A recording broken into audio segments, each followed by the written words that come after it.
Hello folks, it is time for some more hobby nightmares, and every day this week we will be having hobby nightmares because, one, I don't have a backlog, but I have been saving a few of our stories for a week such as this, where I get a lot of emails from you earlier on in the week just saying, look, you know, I'm having a bad week, I would really like some more hobby nightmares this week. Well, if 4 or 5 of you send me the same email and you're all having a bad week or a bad weekend, I consider it my mission to pull you out of there with some hobby nightmares, to do my little bit to make sure that your moods are a little better. And that you can stay in this hobby with us, having some more fun as we go into the summer. If you like what I do, the subscribe button is down below. Please use that subscribe button. We are almost at 20,000 subscribers. If you can help get me there, that would be amazing. Thank you. So, Steep Toast says, yo, Steep Toast sounds like one of those random Xbox names you used to get back in the day. Do you know what I mean? When you first joined. Anyway, Steep Toast says, hello, Mr. Exiled. Hello. I will go by Steep Toast. I've been in the hobby for a few years now by chance, and I came across an article stating a Space Marine could beat Master Chief in a fight, and I couldn't believe the nonsense because I knew nothing of Space Marines or 40k at the time. Luckily, I sat next to a buddy at work and showed him the title like, can you believe this? A chuckle and, yeah, was his response, before starting to tell me about 40k. I went home to look up on my own, and since then, I have been obsessed. Well, there you go. Absolutely brilliant, mate. Absolutely brilliant. I will attach pictures of my beloved Death Guard army below, still adding to it, and wanting to eventually join a narrative group. Okay, well, let me just have a little look-see if I've got any, because they come in on the spreadsheet, you see, on the... Oh, those look really nice. Okay, let's do that. Let's show you some of these. So these are Toast's Death Guard. Let's jump in, shall we? Dude, these pictures are on such massive resolution. There we go. Oh, those look pretty cool. I do like those. Those look amazing. Well painted, sir. Well painted. I'll leave them on whilst I do your hobby nightmare. Why not? On to my story. This isn't really a nightmare of such, but more cringe and fun. Way before I ever knew what 40k was, I was really into Yu-Gi-Oh! Oh god, here we go. I never really fully understood how to play the game. I collected a bunch of cards and would play with friends and kids at school who also didn't know how to play. We just had fun, mimicking what we saw in the cartoon. I know it's anime, but as a kid, it was a cartoon to me. Nah, it's a cartoon, dude, don't worry about it. Now, the rules of the game and the game played in the cartoon were completely different from each other, and anyone else in it knows this. After lots of playing with my own friends, I felt I was ready to take on new people. I got all of my favourite cards together and asked my mum to take me to a card shop to play in a tournament there. I got there with a big smile on my face, told the guy at the counter why I was there, and he said, cool, let's check your deck. And upon just looking at my naked, rubber-banded cards, I pulled them out of my pocket, got told they had to be sleeved, got explained why, and understood. I left the store with some sleeves to come back the next week. Okay, that's good. I came back the next week with my cards sleeved and even got some new ones. Now I think I should tell you about my deck. I had a large collection of real cards, but I also had been to swap meets and couldn't believe how cheap people were selling packs of cards at the time. They looked a little funny, but oh well. Though they must have been a different type of rarity, and I thought that they must have been a different type of rarity and moved on. I also had a friend print out pictures of cards for me when he went to the library. I cut them out, taped them to cards I didn't like, and sleeved them. Job done. Oh no. Oh no. Oh no. This is kind of like a kid turning up to a Games Workshop trying to play 40k with the little green army men. You know what I mean? I had the same guy at the counter. I see the same guy at the counter, and even happier to let him know I was back and ready this time. He said, great, let's take a look at your deck and make sure there aren't any banned cards. I got a little bit confused with that. I didn't know about the ban lists. I just copy limits allowed. As you can probably tell though, the banned list was not going to be the issue with my deck. In the first few cards I saw him inspecting, he said, "Huh? What's this? You can't play these. You know these are fakes, right? And these look like you just taped printouts and taped them on." Confused at the fake cards declaration, I just said yes. That's exactly what I did. He told me, "Well, you can't play in the tournament, but there's time before it starts, so you can play with that kid till it starts." This perked me right up. Well, that's good of you to let you just play with the cards, but not in the tournament. That's fine. That's cool. Yeah. This perked me right up, and when I went to introduce myself to the kid, he agreed to play, so we set up. I saw his card sleeves and blushed. They were all just some of the elf girl practically naked. Okay. Alright. Okay. I asked, "Your parents let you have those?" "Yes," was his response. Oh my god. I thought, alright, that's cool, and carried on. After shuffling and cutting our decks, we drew our opening hands. I went first and played one of my favourite cards, Labyrinth Wall. No idea what that is. This is where a couple of clashes between the cartoon and game come from. Okay. First, in the cartoon, the characters just played cards at a whim, no tributes or anything. Cards also had different abilities. This card in the cartoon caused a big maze to appear, forcing the player's monsters to navigate and fight within it. When playing with my friends, that's exactly what we tried, replicating with our imaginations. So I play... Dude, you're a role player. I don't even know why you're doing this. You're a role player. So I played the card. I started trying to explain it, and the kid immediately got confused and started whining. What are you talking about? This is a 5-star monster. You need to summon it. What ability are you saying? There's no ability written on it. But the cartoon was all I could manage to respond back with. The kid smartly ended the game with me, and I left the store confused, but knew I needed to actually learn the rules now. Well, dude, you're taking it on the chin. For a kid, a lot of kids would be really upset by that, but you're taking it on the chin. You're doing very well. Since then, I've learned to play properly, but still haven't played at the store or any competitive setting, which is fine. I've had lots of fun playing with friends. That's my story of when I've been the cringe. I always laugh when I think back on it, and I've been wanting to share it with you for some time, as I've been listening to you while I work for a while, and appreciate you and everybody else who sends in their stories. Cheers, man. Alright, cool. Yeah, don't get too down about that. That's just you being a kid. We've all been there. Listen, when I was a kid and I couldn't afford Warhammer, I used to play Warhammer's rules, right, with random toys I had lying around. I just play with those. Right? So I had like a normal truck for like an orc truck, and I'd try and do the rules properly, you know. I'd use little green army men for Space Marines, you know.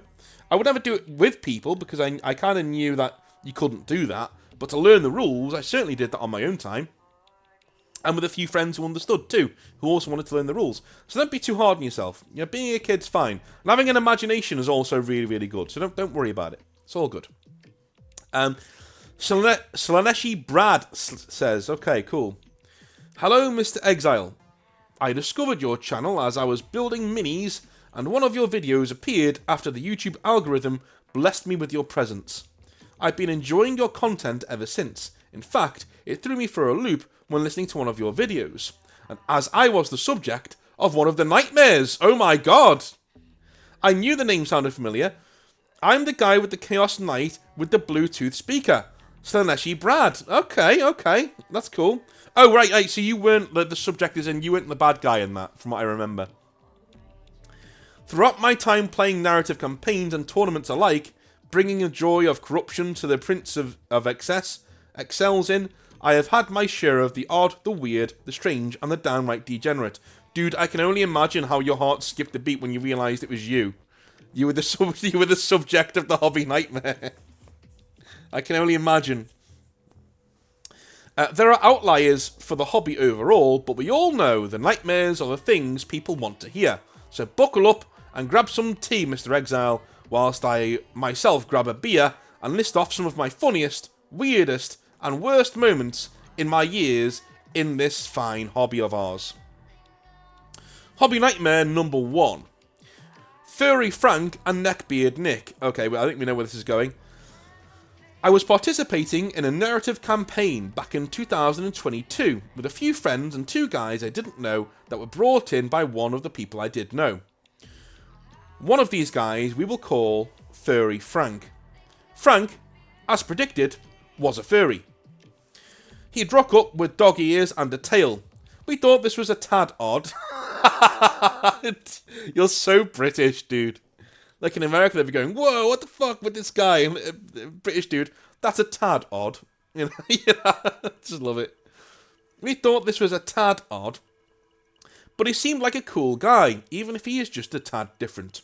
Believe it or not, Frank did not play Space Wolves, but in fact played Blood Angels, which Frank had made from marine parts mixed with Stormcast Eternal heads and other parts, and they all looked bloody nice. The other subject of this nightmare is called Neckbeard Nick, a guy that reeked of raw sewage most of the time, and seemed like the last time he'd brushed his teeth was in 2003.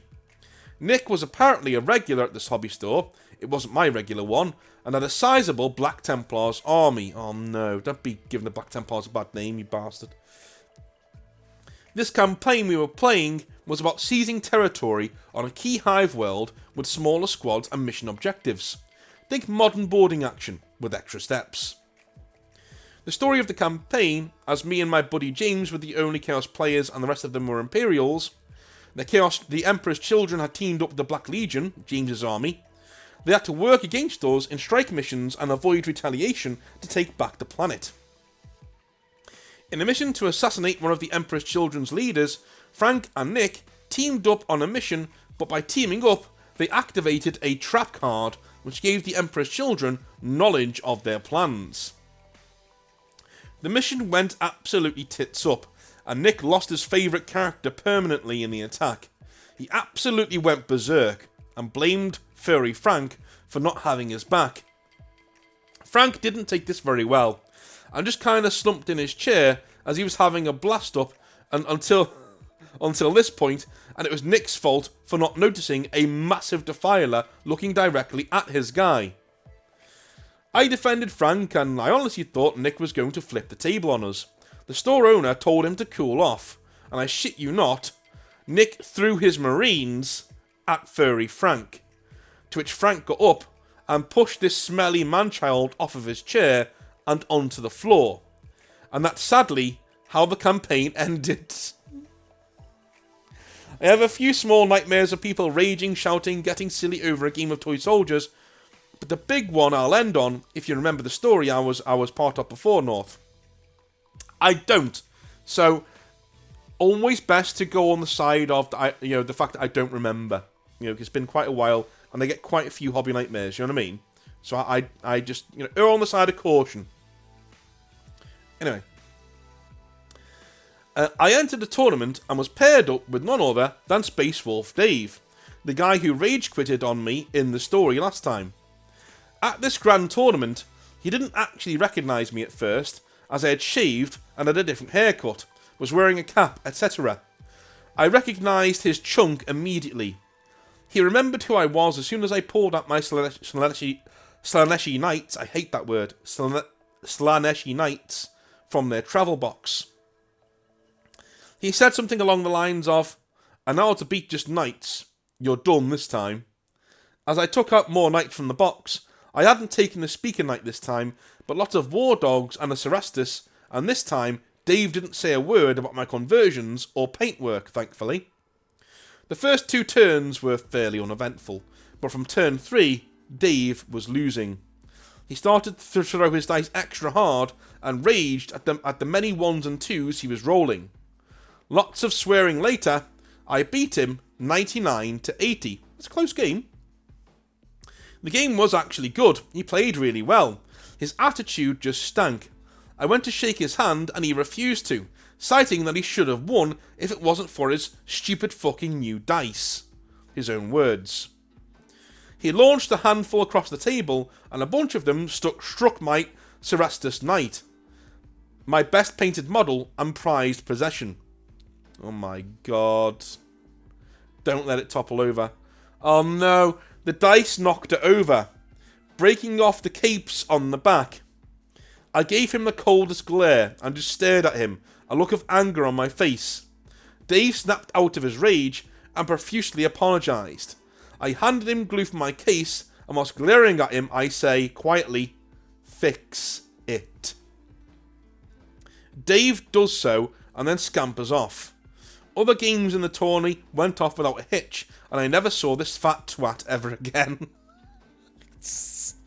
I have plenty more stories if you're interested, North. Thanks for reading. Sorry if it's a long one. Hope you're well and have a good rest of your weeks. Yours, Sanesi Brad. Okay, cool. Yeah, send some more in. Send some more in. Your first story there, it's kind of like you're getting two problematic people who obviously have mental issues. You know, you have one who has terrible hygiene, and the other who is a furry. Both of which, you know, to me, probably have some sort of mental issues. And when they come up against each other and they kind of go up against each other in a rule sense, they're gonna clash. Do you know what I mean? They're gonna clash and act out. I've seen it happen before. Normally, you try and keep these people away from each other because they're mentally damaged, and it's only going to lead to problems. And the second one, yeah, dude, there are so many hobbyists just like that in the world. Okay? People who aren't overly bad, they don't cheat, they play good games, their attitude just absolutely stinks to high heaven. You know? Absolutely. Or they carry a grudge, so I'm sorry you came across it, but it does happen, unfortunately. Greg says, "Hi North." Hello Greg, how are you doing? "This one comes from a time when I frequented Games Workshop on most days during a summer where I was essentially just waiting to go to university. I had my money in order, was in my mid-20s, and had just been made redundant from a very good job. So with a student loan on the way, I decided to put some time and effort into my hobby. I started with salamanders, after loving their aesthetic, and I ended up having more than a few really cool games against the folks who were there that summer. Anyway, on to the meat of the story. There were a few problem customers in our store, people who would critique your painting without being asked, those who would rules lawyer your game despite not being involved in the game to the point that the game slowed to a crawl. You know, those types. Hobby Nightmare types. They've been on the channel before. The worst of these was Larry. An absolute fuckwit of the highest order. Larry had an average painting style, but seemed to think he was the greatest painter known to man for some reason. He would openly tell competition winners that their edge highlighting was off, and they would look over at his metallic and dry brushed models, puzzled as to how this idiot was giving them advice, but were too polite to say anything. Oh my god. Okay, right. I also do the metallic and dry brush thing because it's too easy to have your models look good, you know what I mean? So I can't really have a go at him for this, but my god is that annoying. That is annoying. When Larry turned his attention to me and my salamanders, he looked over them with relish and told me I had gotten my paints wrong. My green colouring was too dark on the salamanders. I told him that I went for that effect on purpose, as I wanted to make the armour look burned from all the flames they walked through and such. He scoffed and said, "Huh, yeah, right," before walking away. I was irate, but fuck it, he's not going to ruin my hobby time. A few weeks later, Larry met his match in Steve, a Games Workshop employee with a similar outlook to Larry, but with the power, in terms of being a GW staffer, and skills in the hobby to back it up. I will just come out and say it. Steve was a bit of a prick, and we will call him Steve, as he kind of looked like Steve from Stranger Things. Okay. I really want him to like have the quiff as well. That'd be really funny. The thing is, though, that he was a prick who was on our side against Larry. So I guess selfishly, I can say I didn't mind it as much as I did Larry. His playing style was insane, as he knew almost every codex in 7th edition like the back of his hand. He was a 40k obsessive. He even knew, from cover to cover, the Imperial Agents Codex that came right at the end of 7th edition. He was insane. And essentially ran the gaming portion of the shop. When our shop was still allowed to do gaming, that is. It isn't anymore. In terms of painting, Steve was pretty immaculate. He already had several competition wins under his belt, and was racing to claim more whilst working for Games Workshop 2 and learning yet more advanced techniques from his manager, who was also a top guy. Alright, cool. He would practice near constantly, and you could see he was so dedicated to being a better hobbyist that he would be a bit harsh at times to those around him. He had absolutely no time for fools, so he and Larry were always destined for a confrontation. Steve had already upset a few customers with his brusque attitude and dismissal of their concerns over Games Workshop's prices, essentially telling disgruntled customers to like it or leave it. It made no odds to him. He was never cruel or a bully to anybody, but he would challenge you on points quite aggressively if he believed you were wrong, even if you were a customer. He seemed to hold customers within a form of contempt, but when it came to Larry, he was just saving his ammunition. Oh my god. Do you know what? I can kind of get what he means in terms of holding them in contempt. You know what I mean? I've done videos on this before. I kind of get what he means. When you're faced with, you know, the prices are ridiculous and it's your fault. When you're faced with shit like that, it is really hard to not get embittered and angry and be like, hang on a minute, no, it isn't my fault. Do you know what I mean? I'm here selling the models. If you don't like them, leave. But don't you dare make my hard job any more difficult. Alright, you know, that's the kind of attitude I kind of had towards the end of my time. No, not the end of my time. All the way through my time at Games Workshop, I had the same attitude. Do you know what I mean? The job is hard enough, especially when I had my manager, you know what I mean? He was not easy to work for. As time's gone by, I've sort of forgiven him for that, and I realise a lot of good that he did when he was at Games Workshop too. Do you know what I mean? He was really good at running a business, I will give him that too. But, you know, working for him was hard enough without people coming in and being like, these prices are ridiculous. Yeah, okay. Can I help you with anything else today then? Or is that all you wanted to say? That's all I wanted to say. So you took the time to walk into a shop and tell them the prices are ridiculous and then you're just going to walk out again? Okay, fine. You know, and once that's happened 4 or 5 times in a few months, you're just done. You're like, yeah, I can't change the prices. Go away. Alright? I'm not the person to talk to. I give you models when you want models. If you don't want them, leave. I get what Steve's going on about here. I'm sympathising with this dickhead, and I shouldn't be, but I am, so there you go. When Larry saw Steve painting for the first time, he approached haughtily as the store alpha, quote-unquote, and cleared his throat as Steve was cleaning his brush and going back in to do some highlights on the lenses of the store's Space Marine army. Before Larry could even speak, Steve said, without looking up from his painting, and I quote, "Sod off, you smelly bugger. I'm not looking for a critique, alright?" Unquote. Oh! The few people around them fell silent as Larry mumbled something about that being out of order and waddled away from the table, jolting it by accident and causing Steve to mess up his model. Steve looked up with murder in his eyes at Larry's back. This was not over. Oh my god, it's like a battle of the pricks.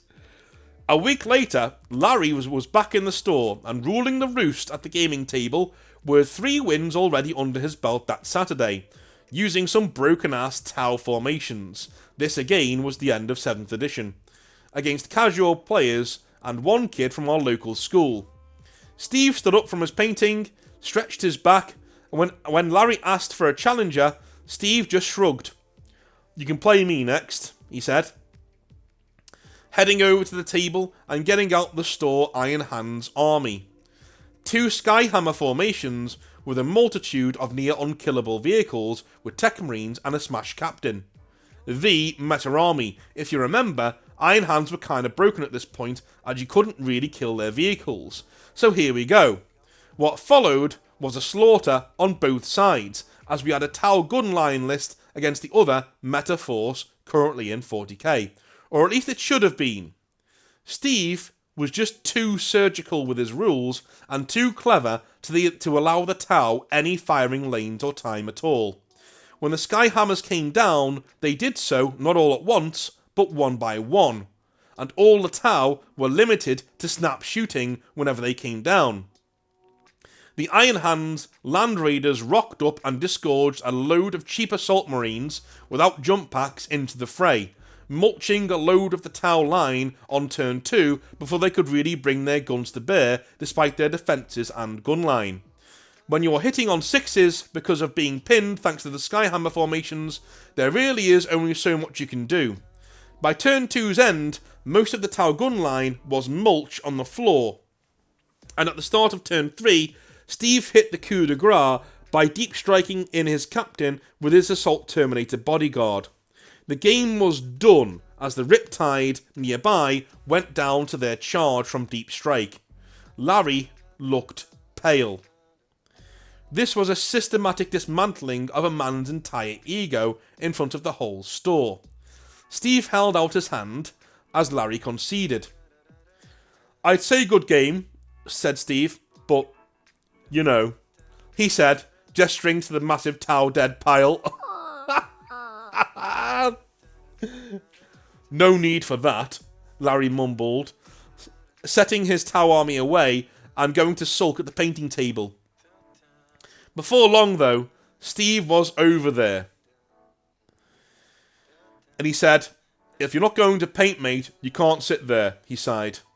Again, more grumbling from Larry as he vacated his spot, only for Steve to sit right where he was and begin drinking his coffee and talking to the other painters without painting himself. It isn't kicking a guy when he's down. Steve seems like the kind of guy who would literally pick the wings off of a fly just to watch it squirm. Oh my god. Red-faced and shaking with rage, Larry left the store with his army. He posted several times on Reddit about the dickhead Games Workshop staffer, quote-unquote, who had chased him from the store. But Steve was gone himself in a matter of 6 to 7 months, thanks to customer complaints about his attitude. Larry came back after that, but was just never the same again to us. A little more reserved and a lot calmer. When I left for university later that year, he was generally a nice lad. I guess trauma can have a positive effect on some people. Anyway, thanks North for all you do. Greg. No worries, man. Yeah, trauma can sometimes, like, getting a real kick in the nuts from life can sometimes make you a better person. It can do. When you work through the anger and you work through the fact that, you know, you're really annoyed about what's happened, you generally do, or can, become a better person. So you know, I fully agree with that there. I do agree with that. Anyway, I love you a long time. I will speak to you tomorrow for some more Hobby Nightmares. Remember, we have Hobby Nightmares every single day this week to get you through your week. I'm not going to leave you in the lurch, alright? I'll never do that. The Discord is right there down below if you're struggling as well. We're here for you. Everybody's here for you. Stick around, dudes, alright? Love you a long time. I'll see you soon. Have a good one. Bye now.